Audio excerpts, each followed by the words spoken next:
सामाजिक जीवन में जब आमूल चूल परिवर्तन होते हैं तब उसे क्रांति कहा जाता है।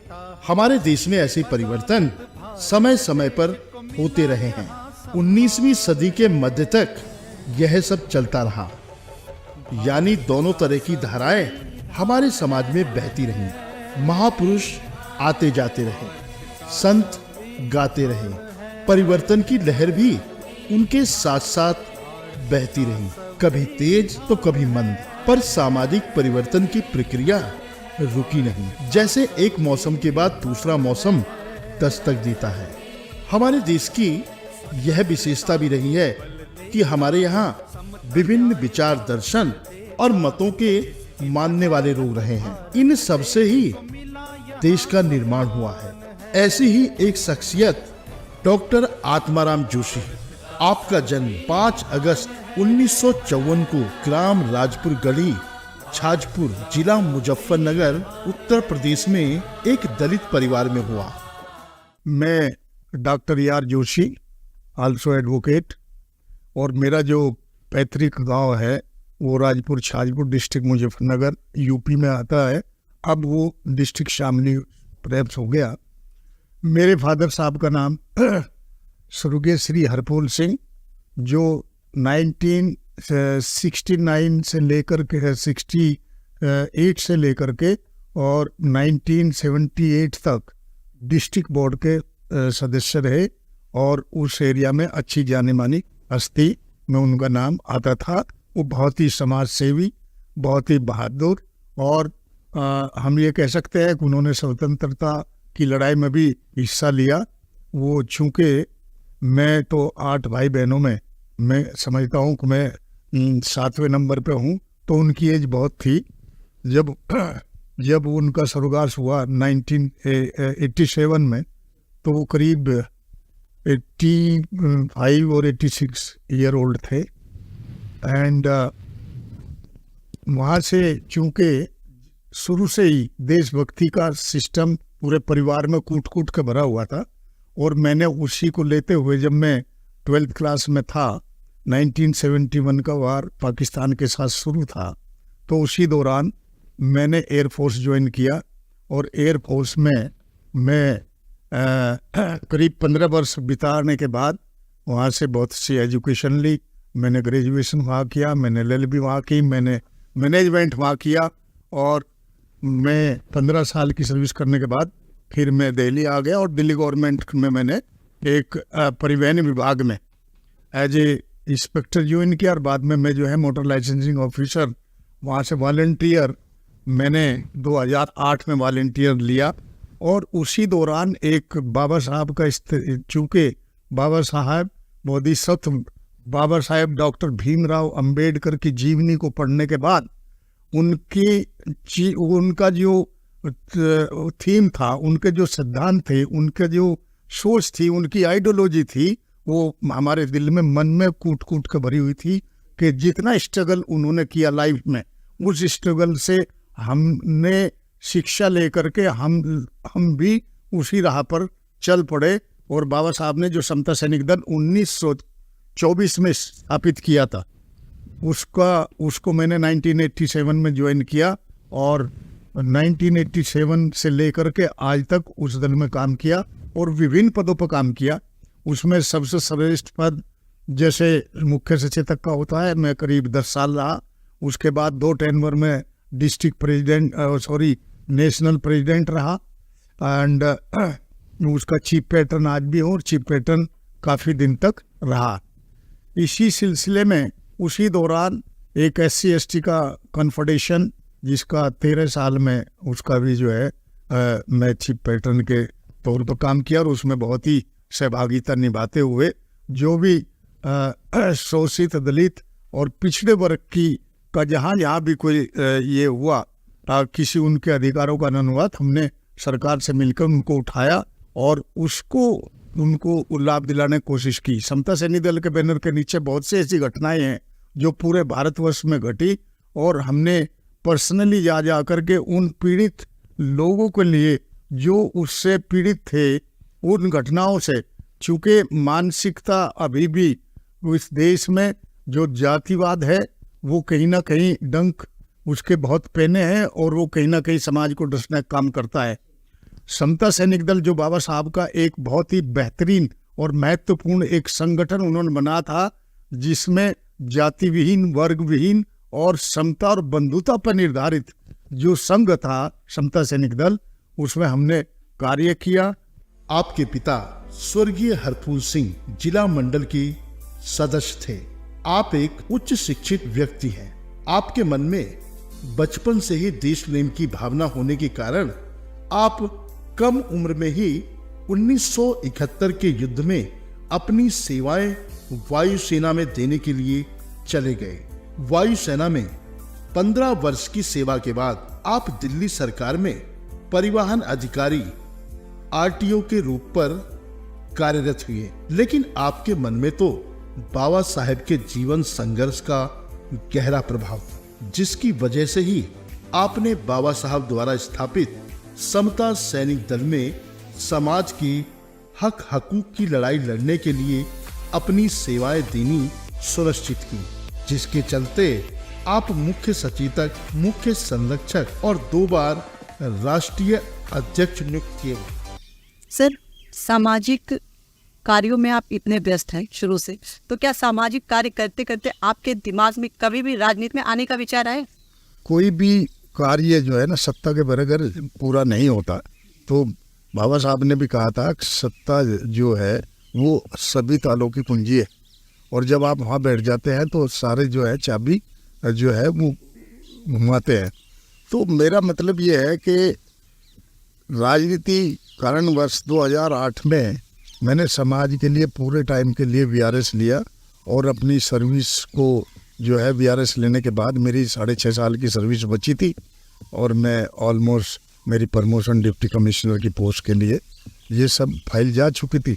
लेकिन उस टाइम जो है एक राजनीतिक क्या पहले तो सामाजिक का ये इतना ये भूत सवार था कि समाज में काम करना है, लेकिन कुछ राजनेताओं से भी जैसे कि बातचीत होती थी तो उनका भी रुझान था, वो दे वांटेड, वो चाहते थे कि हम जैसा करैक्टर जो है राजनीति में भी आए। राजनीति के लिए थोड़े से प्रयासरत भी हुए, लेकिन वो बहुत ज़्यादा ये नहीं रहा, सफल नहीं रहा, कारण बहुत से रहे।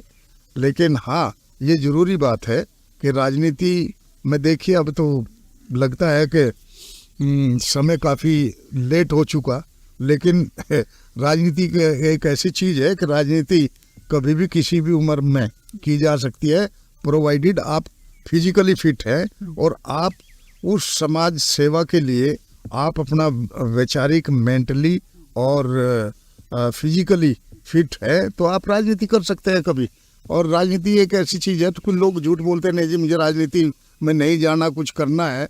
I am not among those people. Yes, मैं चाहता हूँ कि राजनीति में भी हम जाएं, चूँकि हमने समाज सेवा भी की, हमने ब्यूरोक्रेसी भी की, हमने देश की सेवा भी की, हम सेना में भी रहे और फिर गवर्नमेंट ब्यूरोक्रेसी में भी रहे। उसके बाद हमने VRS भी लिया, समाज का भी काम साथ साथ चलता रहा। और ये सब इसके पीछे हर व्यक्ति का रहता है किसी न किसी तरह से। वो कभी अगर उसको अवसर मिलता है, अपॉर्चुनिटी मिलती है, सर्टेनली राजनीति कोई बुरी चीज़ नहीं है। वहाँ कुछ लोगों का एक ऐसा फोबिया आज के परिप्रेक्ष्य में ऐसा बनता जा रहा है कि राजनीति में जितने लोग हैं सब थोड़े से उसी तरह के, लेकिन नहीं, वहाँ अच्छे भी लोग हैं, अच्छे लोगों की भी ज़रूरत है। हाँ, ज़रूरी है कि एक समय था एक बहुत कि वहाँ राजनीति में मैक्सिमम क्रिमिनलाइजेशन भी ज़्यादा हो गया, लेकिन ये डिपेंड करता है हर पार्टी के अपने उस पर कि वो कितने बेहतर व्यक्ति लेते हैं, उनका सिलेक्शन, उनका सिस्टम। चूँकि राजनीतिक जो राजनेता होते हैं, राजनेता का जो कैरेक्टरिस्टिक है वो ही किसी पार्टी का फेस होता है। और जब अच्छे लोग जाएंगे वहाँ तो सर्टेनली राजनीति भी अच्छी होगी। और अच्छे लोग हैं भी वहाँ, ऐसा नहीं है, बहुत अच्छे लोग हैं। लेकिन कुछ लोग कभी कहते हैं ना कि एक मछली तालाब को गंदा कर देती है। बहुत से लोग ऐसे भी हैं जो क्रिमिनल बैकग्राउंड से हैं, आपराधिक बैकग्राउंड से हैं, लेकिन वो राजनीति में है। अब चूँकि देश का जो हमारा लोकतंत्र है, यहाँ का जो डेमोक्रेसी सिस्टम है, वो राजनीति में जाने के लिए किसी को भी बाध्य करता और न ही उसमें रुकावट पैदा करता।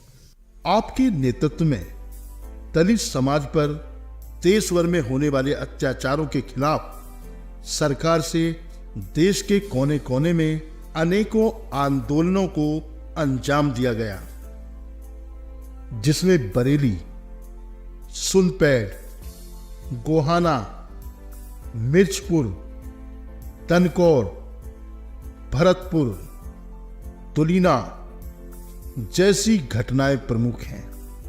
इन सब केसों पर आपने सरकार पर दबाव बनाकर आरोपियों पर सख्त कानूनी कार्यवाही कराते हुए अपने लोगों को इंसाफ दिलाया।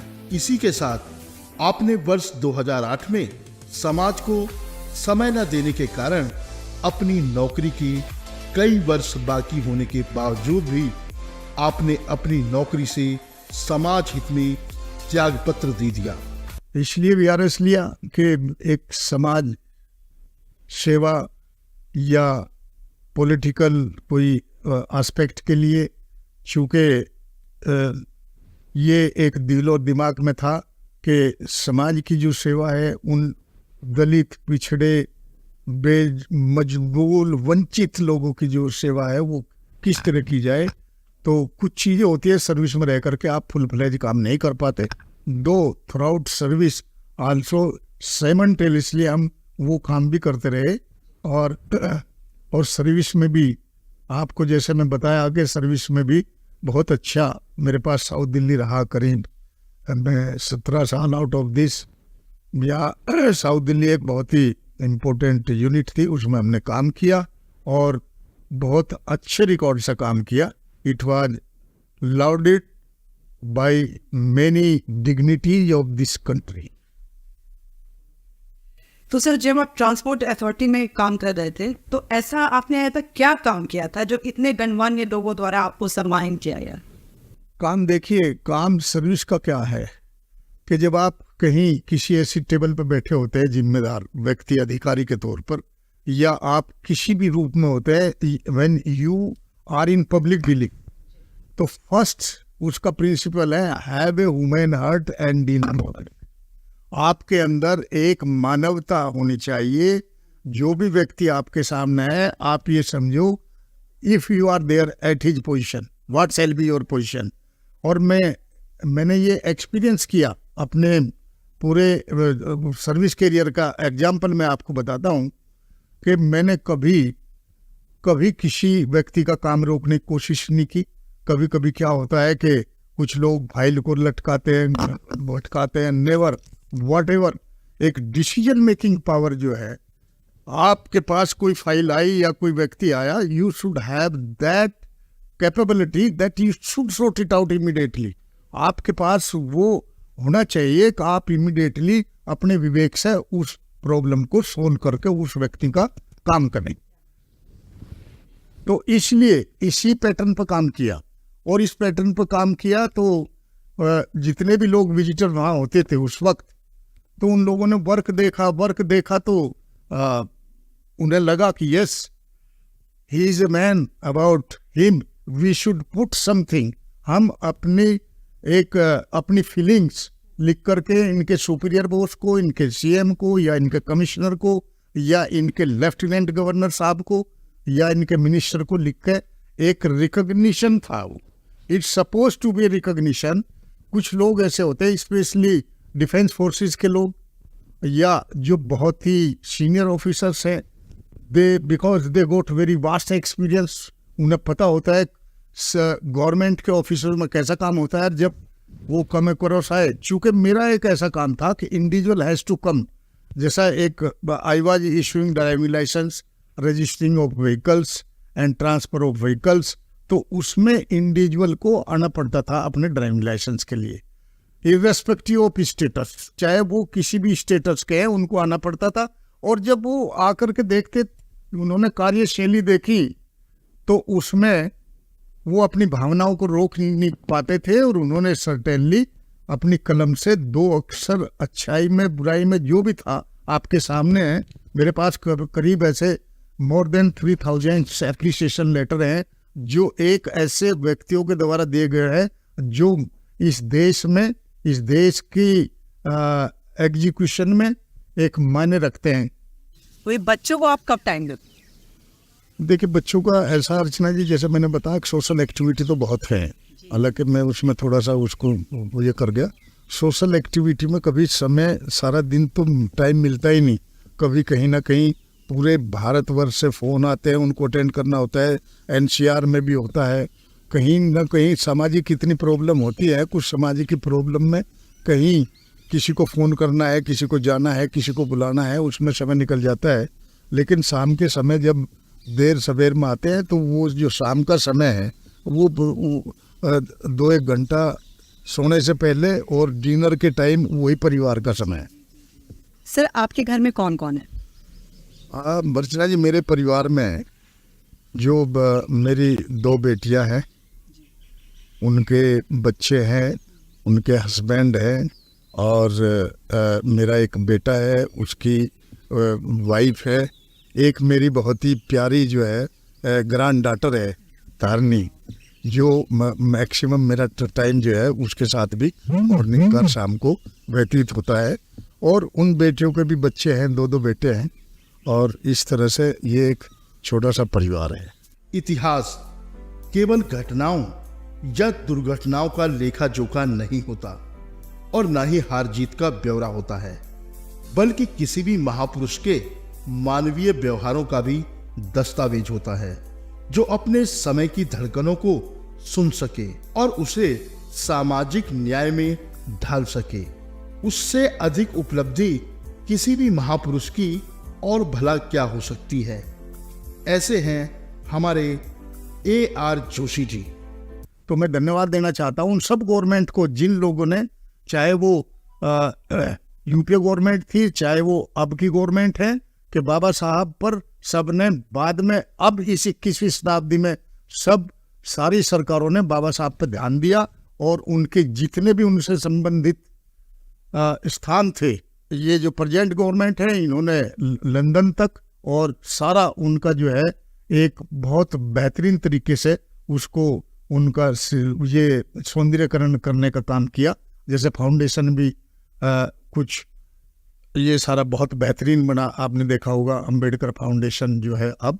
तो ये सारा का सारा सिस्टम जो है, ये उस महान व्यक्ति की कीमत का अब लोगों को पता लग रहा है। लेकिन जब वो करते थे, जब वो लड़ते थे, उस समय वातावरण दूसरा था, अब तीसरा वातावरण है।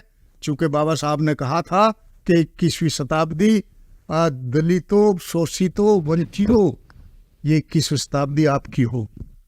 और वो आज क्यों होगी? चूंकि लोग एजुकेटेड हो जाएंगे, बाबा साहब को पढ़ेंगे, जानेंगे, वस्तु स्थिति से परिचित होंगे। और मैं ये कहना चाहता हूँ, जितने भी ये लोग हैं, लोग इनके बारे में कुछ भी बोले, पर मैं बड़े विश्वास से कहता हूँ कि सबसे ज़्यादा देश के सबसे ज़्यादा हिमायती और राष्ट्रवादी, और सबसे ज़्यादा अगर देश की चिंता, मैं समझता हूँ गरीब व्यक्ति को उन लोगों से भी ज़्यादा चिंता होती है, जो लोग, जो कॉरपोरेट ऑफिस इसलिए इसको केवल दुगने का काम करते हैं, लोग ये इसको संभालने का काम करते हैं। तो मैं बहुत ज़्यादा न कहते हो, नटसेल में इतना ही कहूँगा कि जो लोग बहादुर वो होते हैं जो उनके साथ खड़े होते हैं जिनका कोई नहीं होता, और कार होते हैं वो लोग जो केवल एंड केवल सत्ता से पिपासु बन के और उन लोगों को का शोषण करने का काम करते हैं जो ऑलरेडी शोषित ही पैदा हो, उसको क्या शोषण करेंगे आप। स्वतंत्रता को बल देता है, समता न्याय का फल देता है, जिसकी जिसकी बदौलत भारत देश को मिला यहाँ सम्मान है। भारत का संविधान है, भारत का संविधान है, भारत का संविधान है, भारत का संविधान है। स्वतंत्रता को बल देता है, समता न्याय का फल देता है, जिसकी बदौलत भारत देश को मिला यहाँ सम्मान है। भारत का संविधान है, भारत का संविधान है, भारत का संविधान है, भारत का संविधान है।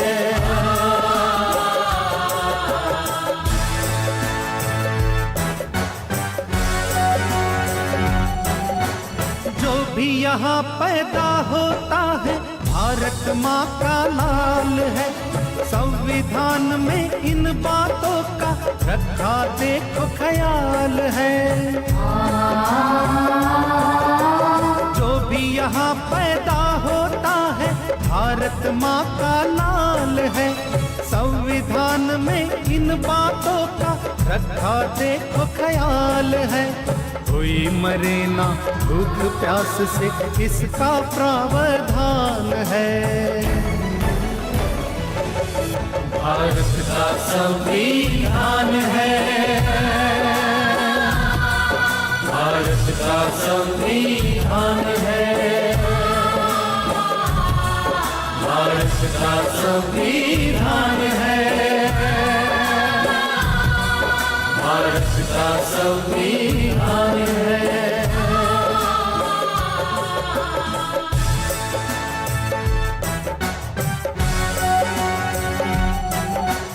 शिक्षा मिले यहाँ सब बच्चों को, ये उनका अधिकार है।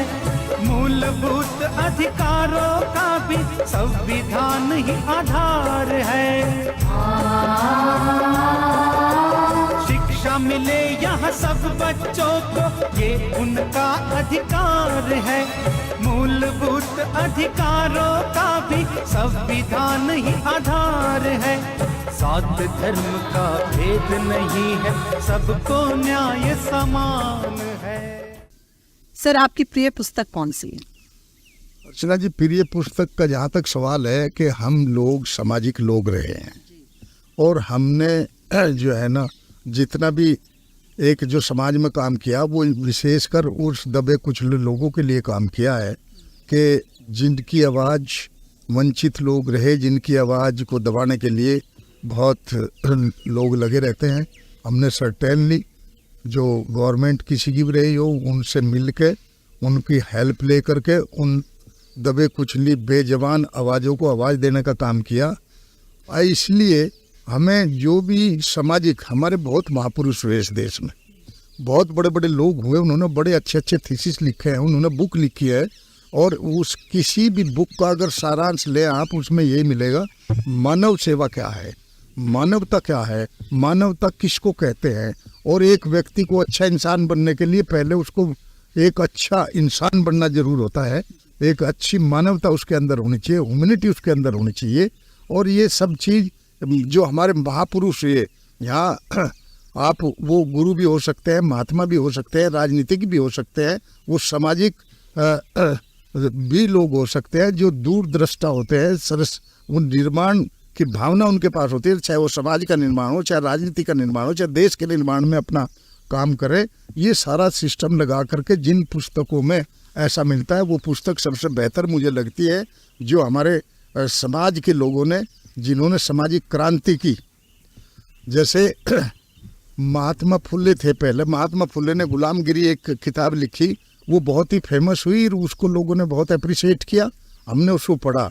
और जिनको हम गुरु मानते हैं, Bodhisattva doctor B R Ambedkar Baba Saheb, वो उनके भी गुरु थे। गुरु बाबा साहब महात्मा ज्योतिराव फुले को मानते थे, और क्यों इसलिए मानते थे कि उन्होंने इस देश में शिक्षा का प्रचलन किया। उनकी वाइफ जो लक्ष्मीबाई फुले थी, उन्होंने वो पहली लेडी थी समाज में जिसने महिलाओं को, बालिकाओं को शिक्षा का सबसे पहले आरंभ किया। वो पहली टीचर मैं कहूँगा कि इस समाज में सबसे पहली टीचर थी जिसने शिक्षा का प्रचलन किया। ठीक उसी तरह से जैसे शेख फातिमा थी एक मुस्लिम धर्म के लिए, वो पहली लेडीज टीचर थी। ये लक्ष्मीबाई फुले जो है ये फर्स्ट लेडी थी, वो हिंदू के लिए, ये मुसलमान। तो मेरा मतलब ये है कि जिन लोगों ने ऐसे कीर्तिमान स्थापित किए वो सारी पुस्तकें, और ओवर एंड अबो इसके सबसे ऊपर जो बाबा साहब के वाड्यम हैं, करीब उनके 16 और 17 वाड्यम उन्होंने लिखे हैं। उनकी जो स्पीचेज हैं, जो उनका प्रैक्टिकल उन्होंने किया, उनका बाल्यकाल से लेकर के जहाँ उनकी स्टडी हुई, कैसे कैसे है, राजनीति में कैसे गए, उन्होंने समाज में क्या देखा, वो सारी पुस्तकें पढ़ने के बाद आपको बहुत अच्छा लगता है। पता लगता है कि देश में समाज कैसा कैसा किस तरह से सेटअप है, और इन सब के ऊपर इस देश का जो संविधान है वो मेरी सबसे ज़्यादा प्रिय पुस्तक है, या बहुत ही महत्वपूर्ण हमारी जो भी धार्मिक बुक है जितनी, उन सब का आदर करते हुए मैं ये कहूँगा कि उन सब धार्मिक बुकों से, चाहे वो किसी भी धर्म की है, एक संविधान हमारी सबसे महत्वपूर्ण पवित्र जो है एक ग्रंथ है, और जिसे इस देश का हर वासी को मानना चाहिए। और मेरी पहल है कि मैं तो उसको मानता हूँ, क्योंकि उस संविधान से, उस संविधान के ग्रंथ से वो सारा का सारा देश ये संचालित होता है।